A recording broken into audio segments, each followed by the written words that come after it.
नमस्कार बच्चों, हम फिर मिल गए एक नए पाठ के साथ। आज हम पढ़ेंगे नाक की महिमा। पाठ नंबर है 4।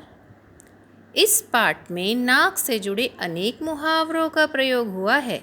यह पाठ हास्य और व्यंग्यपूर्ण है। ठीक है।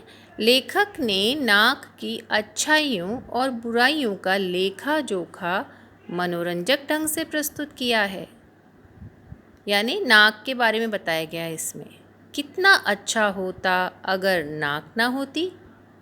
नाक की चिंता में आदमी का जीना मुश्किल हो गया है। लोग नाक को बचाए रखने के लिए न जाने क्या क्या उपाय करते हैं।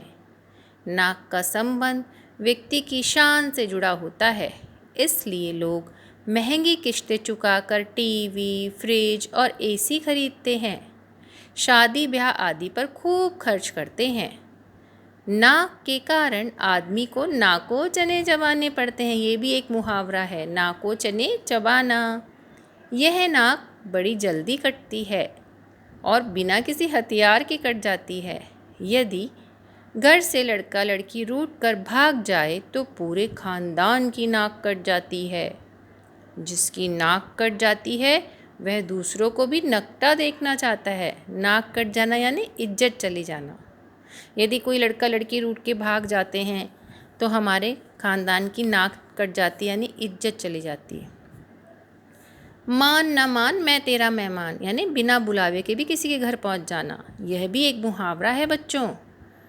की तरह जुकाम भी नाक में दम कर देता है। नाक में दम करना यानी बहुत परेशान करना। नाक तब बहुत बुरी मालूम होती है जब किसी शुभ कार्य के अवसर पर नाक छींक मार देती है, पर ज़्यादातर लोग इन्हें अकेली ही देखना पसंद करते हैं। जब हमसे कोई बड़ी भूल होती है तब हम सारी हेंकड़ी भूल कर दूसरों के सामने बार बार नाक रगड़ते हैं। बार बार नाक रगड़ना ये भी एक मुहावरा है बच्चों। इसका अर्थ है मिन्नतें करना। दूसरे लोग भी हमसे नाक रगड़वाने का मौका ढूंढते रहते हैं। देखिए बच्चों, इसमें नाक से संबंधित बहुत सारे मुहावरे आएंगे। गुस्सा भी बहुत से लोगों की नाक पर रखा रहता है। उन्हें ज़रा कुछ कहा नहीं कि वे अपनी नाक फुला लेते हैं। नाक फुलाना यानी गुस्सा करना। नाक की जितनी कमियां या बुराइयां हैं उससे भी ज़्यादा अच्छाइयां हैं। नाक रहना बहुत ज़रूरी है, यानी इज्जत रहना। नाक चाहे जिस भी आकार की हो पर होनी चाहिए। जिसकी नाक नहीं होती कोई उसकी सूरत देखना भी पसंद नहीं करता, यानी जिसकी कोई इज्जत नहीं होती उससे कोई मिलना भी पसंद नहीं करता है। नाक यदि सुंदर हो तो सोने पे सुहागा। सोने पे सुहागा यानी और भी अच्छा होना। कवियों ने नाक की सुंदरता का बहुत तरह से वर्णन किया है। ठीक है बच्चों, यानी कवियों ने नाक की सुंदरता को अपनी कविताओं में अलग अलग तरीके से बताया है। उसे सोने की, हीरे मोती जड़ी, नथ, नथुनी, लौंग, बुलाक आदि से सजाया है। ये सब नाम नाक पे पहने जाने वाले आभूषण हैं। नथ, नथुनी, लौंग, बुलाक। बच्चों, आपने अपनी मम्मी को देखा होगा, नहीं देखा तो अभी देखिए। उनकी नाक में एक छोटी सी हीरा जड़ी लौंग होगी। क्या आप जानते हैं कि कवियों की नाक की उपमा तोते की चोंच से क्यों दी है? इसे सुनकर मन में अजीब से भाव उमड़ आते हैं। मतलब कई कवियों ने नाक को क्या कहा है? तोते की चोंच कहा है।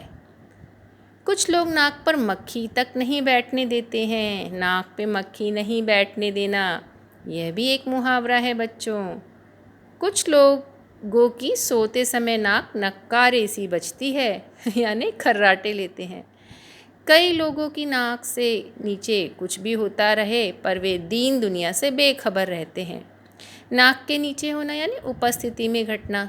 लेकिन हमारी उपस्थिति में कोई चीज़ होती है, लेकिन कई लोग ऐसे होते हैं कि वे उस पर ध्यान ही नहीं देते हैं। ऐसे लोगों की भी कोई कमी नहीं है जो दूसरों को नाक नचाते हैं, यानी बहुत परेशान करते हैं।